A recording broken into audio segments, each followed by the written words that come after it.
My domain range of knowing is only perception, only feeling, only sensation, only thought. I never really know objects. I don't know if this iPad exists or not. I only know perception. That is my domain range. Knowing and believing are two different things. Are you getting this? Yeah, I believe this is an object, or I believe this is an iPad from multiple resources. That is borrowed knowledge. It is an assumption this is an iPad. It is not my experience. In experience, there is just the perception. Are you getting it? There's no perception of. There's just perception.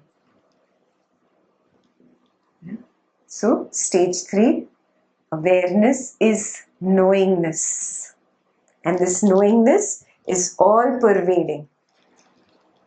That's how you actually have manifested from the awareness, the thought, and that thought has led to the physical world. That physical world only wraps back into the mind, and the mind wraps back into the awareness. Keep mulling on this. This will open up more and more, and you will start understanding what is there in the scriptures. Why do they say the world is Maya? Are you understanding now, Maya? You really don't have an experience of an object. It's just perception. That's all you know. You don't have the experience of objects. You don't know objects. You only know your experience of them. But we can perceive whatever we can with our 5 senses, right? So I'm talking about the 5 senses right now, no? You only perceive of it. You never experience it. You don't know whether the object exists or not. What's the difference? Sure, it's a touch. Touch doesn't tell it is this or that. That's where you need the interpretation. I Yeah. think it's your senses give all the inputs, but the mind has to be engaged, right? If I Assumption. Again, the rest of it is assumption. If I have no interpretation from anybody and you put this in my hand, all I have is knowing of perception. I have no idea what this is. Are you seeing what I'm saying? I know this only from 10 different resources, and then I have an assumption this is what it is. But it is still not my experience. Move inwards. Come back to that peace. That same peace, that same thing is made only of knowingness. And you just know that knowingness is flowing everywhere. That is what you were experiencing when you were out and about. And that is why you felt there is no difference between the tree and me. How did you come to that conclusion? So airy-fairy. But it was your experience. How is this airy-fairy experience? You tell me. How do you put it in logic? This knowingness itself is all over. We are not separate objects. There are no objects really. There is no matter. It is an assumption it is matter. You have never experienced it. Name and form is given later. This is just knowingness flowing around. All you know is perception, feeling, emotion, thought. Yeah? There is no perception of it. So you don't know whether the it really exists or not. That knowingness of it all, that will expand as you go deeper and deeper and stay with it. You will start recognizing the oneness of it all. more and more, you will see that one permanent thing on which everything else is changing.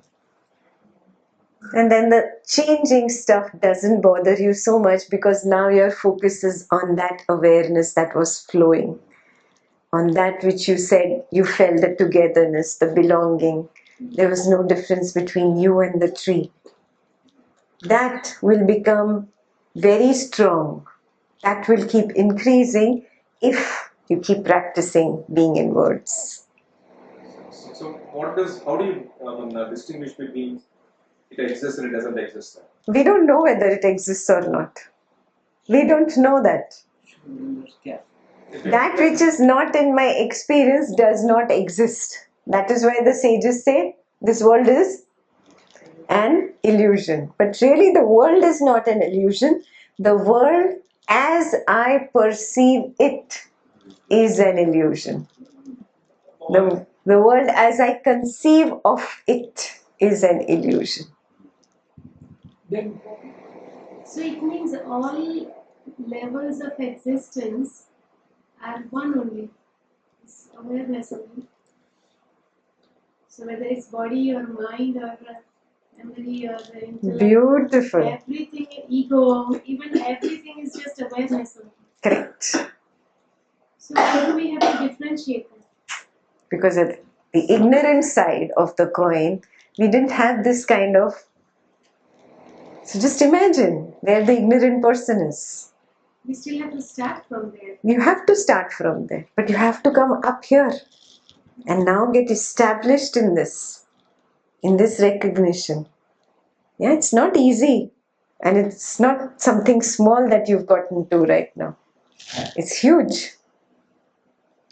Yeah, just be in this oneness. Again, turn inwards. You focus on your awareness. Again and again, inwards, inwards, inwards. Again and again, inwards. And just being in that awareness. Just being in that awareness. You really don't know objects. You don't know if this is a human body or not really. It is your assumption. Keep the assumption in the parking lot. See that your seeing is made up of knowingness, and that knowingness is everywhere. There is just knowingness. There is knowing of seeing, knowing of touching, knowing of hearing. You don't really know whether the sound exists or not.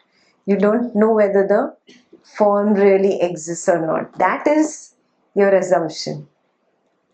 You only know perceiving of hearing, perceiving of seeing, there's perceiving of touching, there's perceiving of smelling, yeah? There's perceiving of tasting. You don't know if those objects really exist or not.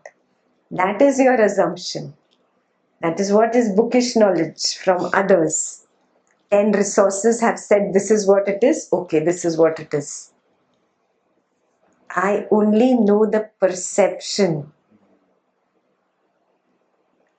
Like just the smell doesn't tell, it's just a perfume or a real flower if your eyes are closed. Correct? Just perception, just feeling that arises from that perception, just an emotion that arises, just a thought that arises. That's all my domain range is, really, really. And see, this knowingness is flowing everywhere then. There is nothing where this knowingness is not there. Don't you see it here? Yeah? Yeah. This is something you need to work on continuously. Yeah? The stage 3 is knowingness. From the knowingness comes the oneness.